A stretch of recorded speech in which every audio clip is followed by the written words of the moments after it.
But now we're joined from Washington, D.C. by the Asia correspondent Kate Fisher. Kate, thank you so much for joining us. So what is the latest read from the Capitol Hill and the administration on the state of talks with Iran?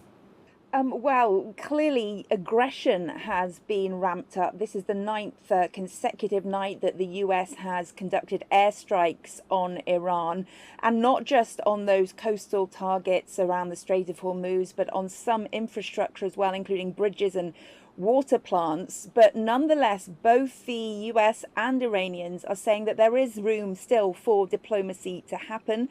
US Secretary of State Marco Rubio saying that that door could remain open, but that the Iranians would have to change their behavior in order for the US to change their behavior.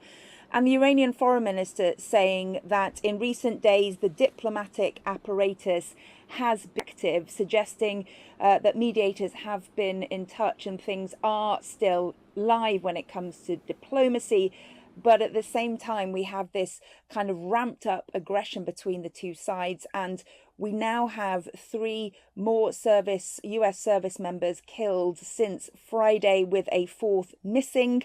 That is something that Donald Trump described as a very sad thing. And he said that the latest airstrikes were in retaliation for their deaths. It brings the number of dead US service personnel now to 17.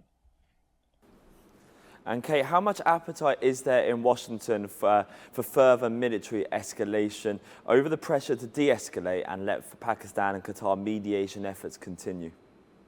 Yeah, that's a really good question, because it's hard to know. Once again, as has been kind of a symbol of this whole conflict, there are mixed messages from the White House. On the one hand, you have Marco Rubio there saying that there is a door open for diplomacy. But on the other hand, you have these ramping up of aggression, a 9th consecutive night of strikes on Iran. And we also know that the US military is bringing more warplanes to the region. F-16s and F-35s from the UK and Germany are making their way to the Middle East, suggesting that there is perhaps an appetite for even more ramped up attacks on Iran.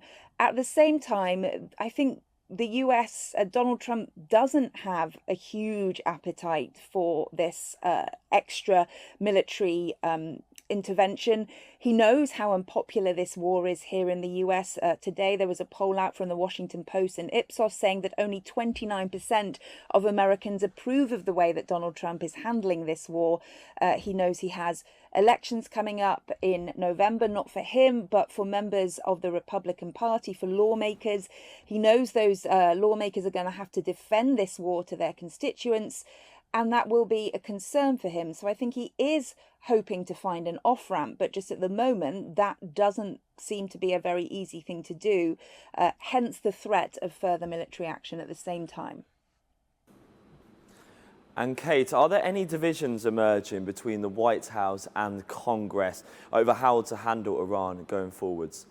Yeah, I think there are some, and they've become more apparent. Conflict has ground on. Of course, this is a conflict that Donald Trump said would be over in a matter of weeks, and we're now months into it. And that causes some issues for members of Congress, lawmakers who do not want to see the United States involved in foreign wars. Of course, that was something that Donald Trump campaigned on when he was trying to become president. He said that he wanted to end wars and that the US should stay out of foreign affairs, other countries' affairs. Well, the fact that he then took this military action in Iran disappointed many of those lawmakers who'd supported that America First policy that he talked about so much. And they will be becoming increasingly frustrated as this war grinds on, because they don't want to see US money being spent on that and, of course, American lives being lost. There are also those Republicans who are trying to bring down the national deficit. They want to see the US saving money and not spending money. And, of course,